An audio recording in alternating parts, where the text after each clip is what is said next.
En embajada y embajadores siempre entrevistamos venezolanos o extranjeros vinculados a la actividad diplomática, fundamentalmente. Hace poco entrevistamos al embajador del Líbano sobre políticas internacionales y además a personajes diplomáticos venezolanos en el exterior y aquellos que hacen labor diplomática, por ejemplo, René Sotelo, quien no lo conoce como una especie de embajador al límite de todos los poderes en la parte médica, sobre todo pionero en cirugías robóticas, en fístulas urinarias complejas. ¿Qué significa, doctor Sotelo, esa expresión?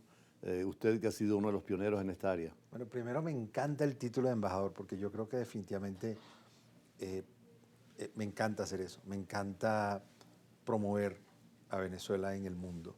Y, y recuerdo hace muchísimos años, de hecho, hace como 15, 17 años, que presentamos por primera vez un video de una técnica que estábamos describiendo de fístulas vésico-vaginales, que era una comunicación anormal de la vagina, y describimos cómo era la técnica.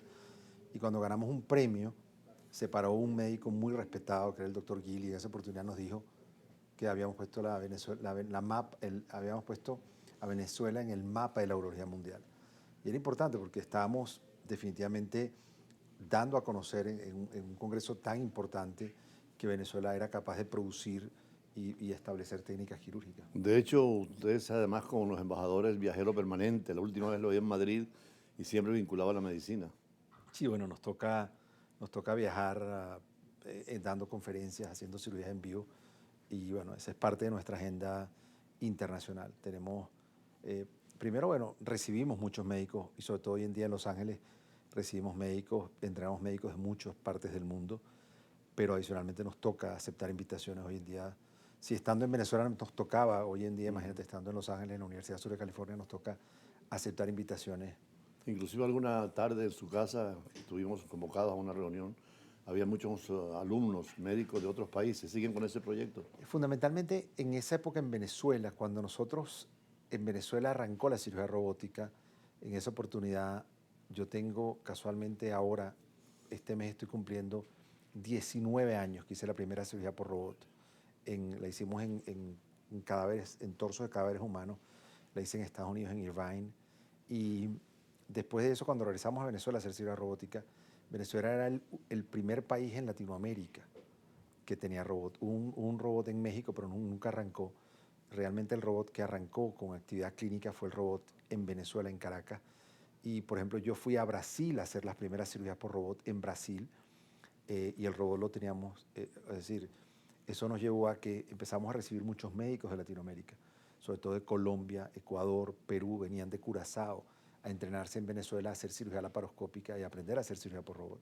Hoy es normal hablar de estas cosas, de la inteligencia artificial y de la robótica aplicada a la medicina, pero ustedes fueron pioneros, precisamente en el caso suyo, pionero en Venezuela de la cirugía robótica. Nosotros empezamos, hacíamos mucha cirugía laparoscópica y ya teníamos mucha experiencia haciendo cirugía laparoscópica, sobre todo para próstata, cirugía compleja.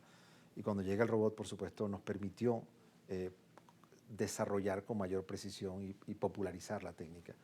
El robot hizo que la cirugía laparoscópica compleja fuera más fácil de hacer y permitió popularizar la técnica. Hoy en día se hace en el mundo entero. Hoy en día, probablemente en los países, en Estados Unidos, te podría decir que el 90% de la cirugía de cáncer de próstata hoy en día se hace con el robot, ya no se hace cirugía abierta. En Brasil, que en esa época no había robot y nosotros fuimos a hacer las primeras cirugías robóticas hace exactamente 16 años que yo fui a Brasil a hacer las primeras cirugías por robot. Hoy en día Brasil tiene 60 robots. ¿Cómo ingresó usted a ese mundo de la alta tecnología, sobre todo Nosotros, en un tiempo en que era difícil llegar a la misma? pero nosotros empezamos por cirugía laparoscópica y yo fui muchas veces a Estados Unidos a observar, porque yo no tenía acreditación en Estados Unidos para operar, pero solamente para observar. Y empecé hace como probablemente 25 años que fui a ver las primeras cirugías por laparoscópica.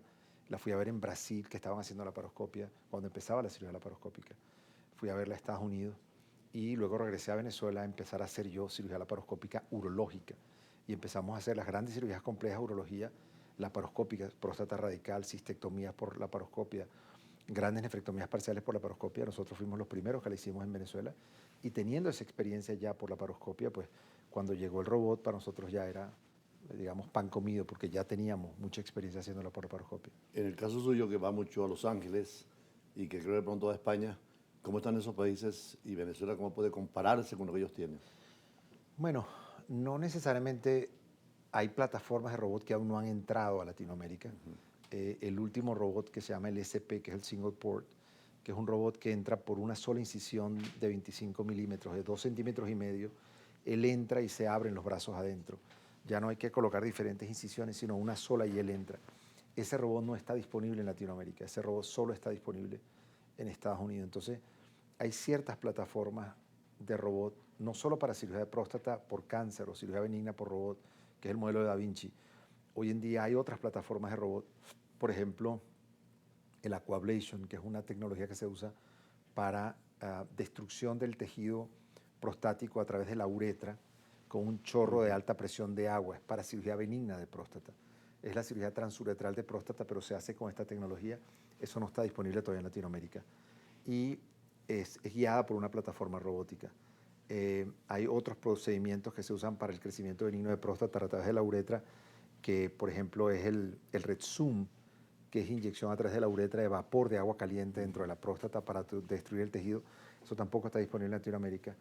Y el Urolift, que es como una especie de anclaje de alambres que se colocan de la uretra hacia afuera y se ancla hacia afuera para abrir el canal para que el paciente orine mejor. Eso tampoco está disponible en Venezuela. Lo que sí está disponible en Venezuela, que se está empezando a popularizar, es la embolización de la próstata. Eso consiste en, por radiología intervencionista, como si fueran a hacer un cateterismo de alguna arteria del corazón, viajan y ocluyen la circulación de la próstata por ambos lados. Al ocluir la circulación de la próstata como se infarta, se disminuye de tamaño y al disminuir de tamaño abre la uretra. Es un procedimiento interesante. Ya hay dos o tres centros que la están haciendo en Caracas y bueno, es interesante, evidentemente no desobstruye en una forma aguda y abrupta como lo hace una cirugía, pero puede ayudar en mejorar o postergar la cirugía un par de años, sobre todo en pacientes de avanzada que no pueden ser operables. Es una alternativa que está de moda. Es una técnica que fue descrita en Brasil inicialmente. Y creo que tiene futuro. Lo que hay que, evidentemente, tienen que ser centros con mucha experticia. Al principio hubo complicaciones porque si no embolizas la arteria correcta, habían complicaciones, pero en centros expertos es una alternativa importante. Doctor Soteldo, vamos a ir a compromisos comerciales y seguimos conversando sobre estas nuevas tecnologías y sobre todo cómo Venezuela puede avanzar mucho más y llevarla al público, no solamente a grupos especiales. Ya regresamos.